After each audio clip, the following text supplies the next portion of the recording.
Good morning and welcome back to the morning commute with Opie living in the city. It is a beautiful morning. Loloma, look at the sun is coming up. Everybody's got a good night rest, I'm hoping. And we are getting closer and closer to the weekend. What are your plans for the weekend, folks? It's Father's Day this weekend, so there's that. I'm not sure if you guys made any recommendations on what kind of gifts or time you want to spend with your pops.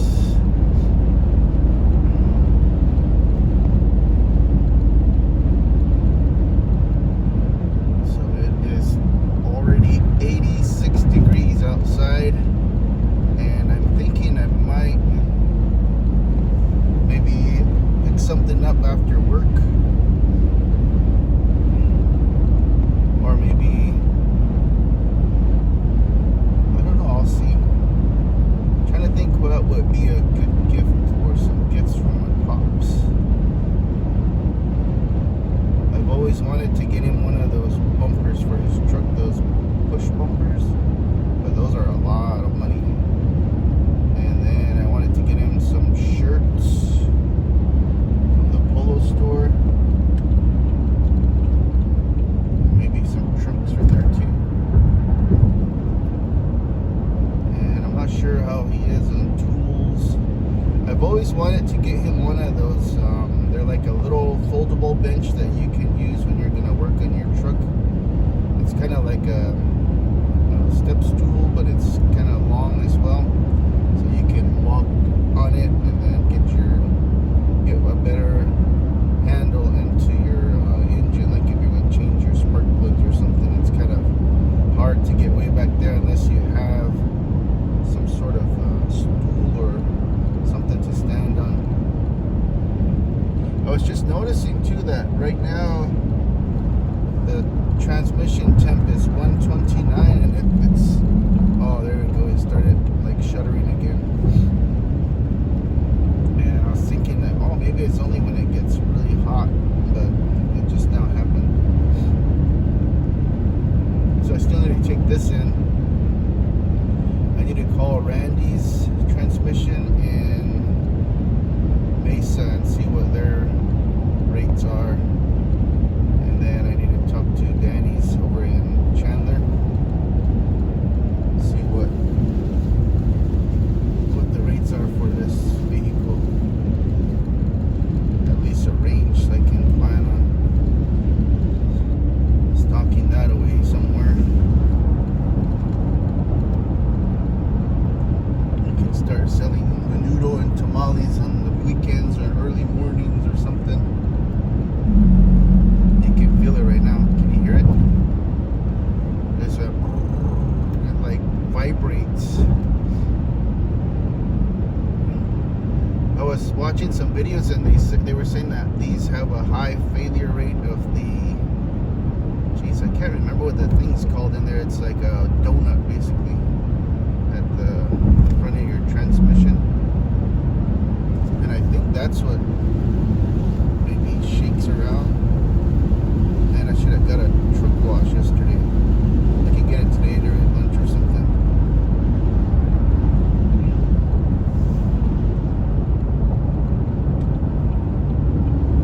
Sorry about the windshield, folks. And this morning I got some grapes, some green grapes,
chop, and then we had some salad and rotisserie chicken along with some mac and cheese. So it was good. We all ate good, and so we're ready for another day. Yeah, I definitely can't take this up north until I get a repair. I don't want to get stranded up somewhere or mess it up even more. So I'm thinking maybe next week I can drop it off, because usually the turnaround time is about a week for Danny's, and so I need to time it so that I'll have the funds available depending on how much it's going to be. Remember at Amco they said it was anywhere from $3,000 to $6,000, and I was like, man, that's pretty. I would like for it to be on the low end, but I don't know what. You just got to plan for the high end, just so you're not like shocked. So yeah, that's what's going on. Let's go see what's in the news today. See if there's any traffic alerts for you all. These preventable failures in supervision and security led to Lewis's death. Heidi Hommel, KTAR News. And KTAR has reached out to Buena Vista Health and will bring you a response if we get one. Never say never when it comes to the city of Scottsdale and Axon working together on a potential new HQ for the law enforcement tech company. Scottsdale's mayor, Lisa Borowski, says in the war room on Outspoken Wednesday, just one day after Axon's Josh Isner announced conversations with the city had been cut off. I've maintained from the get-go that there is a middle ground, and maybe not right in the middle, but there's a middle ground that can be accomplished with Axon and the city, meaning including the residents. Borowski says the law potentially allowing that headquarters construction could be argued as unconstitutional. Eyes on education. State Superintendent Tom Horn says he'll report Scottsdale Unified to the federal government after it allegedly taught curriculum that goes against DEI compliance. Horn says the end goal is to include them on the same list of schools who did not sign the DEI compliance form last month. Letting the Scottsdale School District know that they'll be on the list, even though they signed some. There are a few districts that refuse to sign, so they'll be on the list. But we also want to be sure that no one signed that wasn't telling the truth. Horn has not yet contacted the school district. If the district tells KTAR that it rejects what it calls baseless accusations from Horn's office. Warn them about the risks of sexting. Police departments across Arizona have arrested more than 70 alleged child predators. That's the result of Operation Safe Online Summer, which included law enforcement agencies from throughout the state, but was led by Phoenix Police and the Arizona Internet Crimes Against Children Task Force. While dozens of alleged child predators may be off the streets, Maricopa County Attorney Rachel Mitchell says parents should monitor children's online activity. Teach them about the differences between friends in real life and strangers that they meet online. Talk to them about what they will do if someone asks them for photos or videos. The operation ran through the month of April. Around 1,000 electronic devices examined by police during investigations. Ballin Overstoles, KTAR News. Coming up in just moments, tragedy in India, a massive fireball and airline loss. We bring you 10 traffic reports every hour. Here's John Roller live from the Valley Chevy Dealers Traffic Center. Thank you very much, Noah Lottie. We are working one crash. It is on the westbound side of I-10 on the west side of the valley. This crash is right near Litchfield Road, and taking a live look, this is up against the median wall, and lean to the right to get around this. This is up against the median wall and blocking the HOV lane. Fire is on the scene, so that backup's starting to grow. Not much of a curiosity factor coming eastbound on the I-10. However, up ahead right at the 202 transition, you do have a spot of brakes, and southbound I-17 south of the stack, rolling smooth through the Durango curve this morning, and one surface street crash on the board, and it is 27th Avenue just north of Indian School Road. John Roller, KTAR News. All right, we are looking for, it is just warm, isn't it? Mostly sunny skies with a high of 108. Overnight low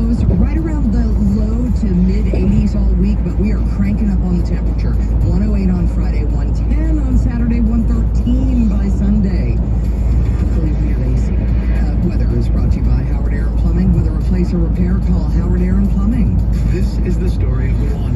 As a safety manager in a manufacturing plant, he does everything he can to keep his coworkers safe. From finding ways to reduce risks to keeping safety supplies in stock. And for that, he relies on Grainger. Grainger offers a broad... All right, folks, thanks for tuning in. I will see you guys this afternoon. I appreciate you guys stopping by to view our channel. Please like our videos so we can try to get more views. I know we haven't been really doing much. We have footage, we just need to edit it. And we're just trying to also help our nephew with his videos. So he has one